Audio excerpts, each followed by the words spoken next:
Dans la médecine du futur, il y a deux conséquences. La première, c'est que le médicament pourra être administré par téléphone, inscrit sur une carte à puce, pas le nom du médicament, ni la structure du médicament, l'activité du médicament. Il faut bien acquérir ce principe une fois pour toutes, qui est qu'une molécule est simplement biologiquement active dans sa fonction de signal et est simplement un émetteur d'ondes kilohertziennes. Donc à partir de là, ce que la molécule elle-même n'a aucune importance, comme finalement la forme du larynx de Pavarotti ou de la Callas ou de Johnny Hallyday, on s'en fout complètement. Ce qui intéresse, c'est ce qui en sort, c'est les sons qui en sortent. Donc ce qui est important, c'est ce qui sort des molécules. Ce sont les sons que la molécule envoie pour communiquer avec la molécule spécifique avec laquelle elle peut communiquer par un système de résonance qui est le même que celui que nous utilisons dans la TSF pour transmettre des ondes à distance. Un liquide qui est considéré comme simple, banal en tout cas, puisse reproduire l'activité de molécules complexes a heurté considérablement la communauté des biologistes.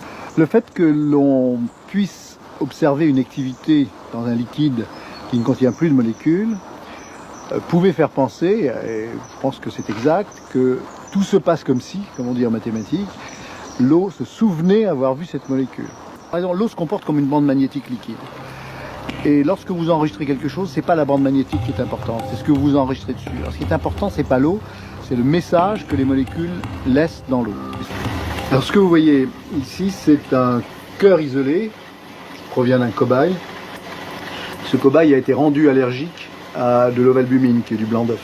Et c'est un organe très sensible et qui va détecter de façon très fine, comme dans tous les systèmes allergiques, la moindre trace de blanc d'œuf. Lorsque nous passons de l'ovalbumine, le cœur fait un choc allergique. Si nous passons ce que nous appelons l'ovalbumine numérique, le cœur ne fait pas la différence entre cette ovalbumine numérique et la vraie ovalbumine. De la même façon que notre oreille ne fait pas de différence entre un son numérique inscrit sur un disque compact et la vraie personne qui parle ou qui chante. C'est le même son pour elle. Alors pourquoi numérique? Ça provient finalement, mais c'est l'arrière petite fille de la mémoire de l'eau. Nous avons dit que ce qui est important dans la mémoire de l'eau, c'est pas l'eau, c'est ce qui est inscrit sur l'eau. Et les recherches que nous avons faites dans les années qui ont suivi, de 88 à 91, nous ont montré que cette activité inscrite sur l'eau pouvait être effacée par un champ magnétique. De la même façon que vous pouvez effacer avec un aimant ce que vous avez enregistré sur une bande magnétique, mais pas influencer la parole quand elle sort de la bouche. L'étape suivante a été de transférer cette information magnétique par un amplificateur, comme on le fait pour le son.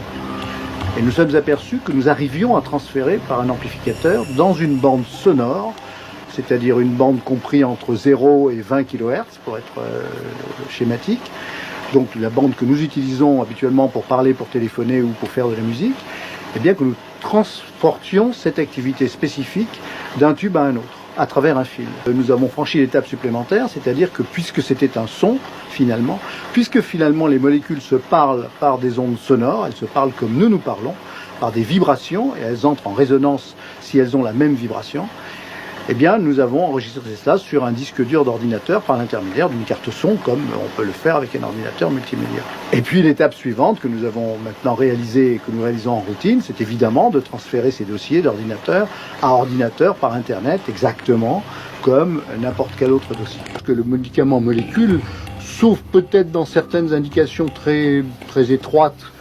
J'aurai un exemple très simple, il faudra prendre du calcium pour avoir du calcium véritablement bien dur dans les os. Ça, c'est pas une fonction de signal.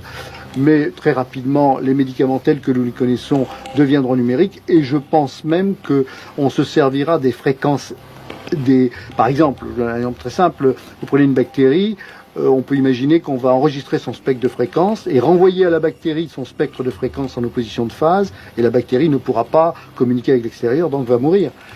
Ça se fait actuellement dans les avions, on prend le son, on envoie le même son en opposition de phase et le résultat c'est du silence. Puisque lorsqu'il y a une phase, on envoie le contraire, donc la résultante c'est zéro.